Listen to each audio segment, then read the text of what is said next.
మైత్రి media news channel కు స్వాగతం.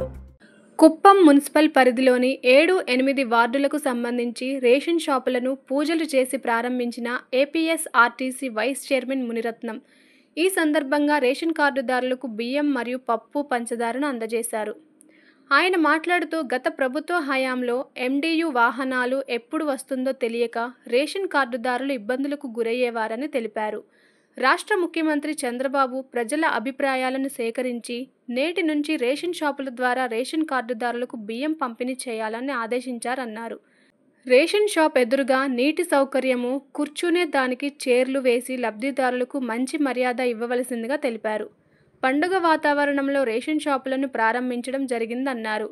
ఈ కార్యక్రమంలో municipal chairman Selvaraj, Kuppam tahsildar Chittibabu, TDP నేతలు రాజ్ కుమార్, 7-8 వార్డుల dealers Kamalesh, Ramesh, unit incharge Manikyam, Telugu Desam senior నాయకులు ప్రతాప్ సింహ, మురుగేష్, తిమ్మరాజు తదితరులు పాల్గొన్నారు. మున్సిపాలిటీ 7వ వార్డు సంబంధించి ఇక్కడంతా మొత్తం కూడా దళితులు, పేద ప్రజలు నివసించేటువంటి వడ్డపల్లి గ్రామంలో ఈరోజు కొత్తగా ఈ చౌక ధరల దుకాణం మెరుగైన సేవలు అందించే విధంగా ఏర్పాటు చేయడం, దానికి మా ముఖ్య నాయకులు అందరూ కూడా విచ్చేశారు.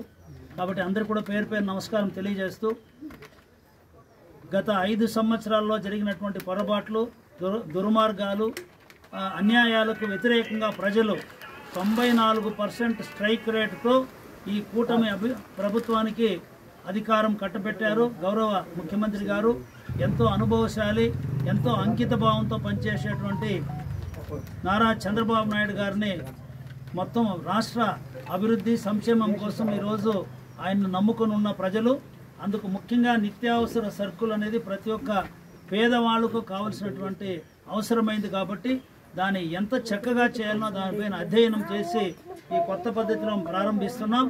దీంట్లో ఏదైనా లోటుపాట్లు ఉంటే కూడా మీ అందరి అభిప్రాయాలు తీసుకొని ఇంకా కూడా దీన్ని సవరణలు చేసి చాలా చక్కగా ఇవ్వాలని చెప్పి కోరుతూ, దీనికి రేషన్ షాప్ డీలర్లకంతా నా యొక్క మనవి ఈ సందర్భంగా అందరికీ కూడా తెలియజేస్తున్నాను. ఇది ఒక పవిత్రమైన బాధ్యతగా దీన్ని తీసుకోవాలి. దీంట్లో పెద్దగా లాభం వచ్చే కార్యక్రమం కాదు, మాకు బాగా తెలుస్తుంది. కానీ ఇది ఒక గౌరవప్రదంగా పేదలకు సేవ చేస్తామనేటువంటి పద్ధతిలో వచ్చింది. కాబట్టి ఈ సేవా దృక్పథంతో పనిచేస్తూ ఎవరికి ఇబ్బంది పెట్టకుండా మా చౌక ధర దుకాణదారులు అందరూ కూడా రాజ్ కుమార్ గారు ఇప్పుడు చెప్పినట్టుగా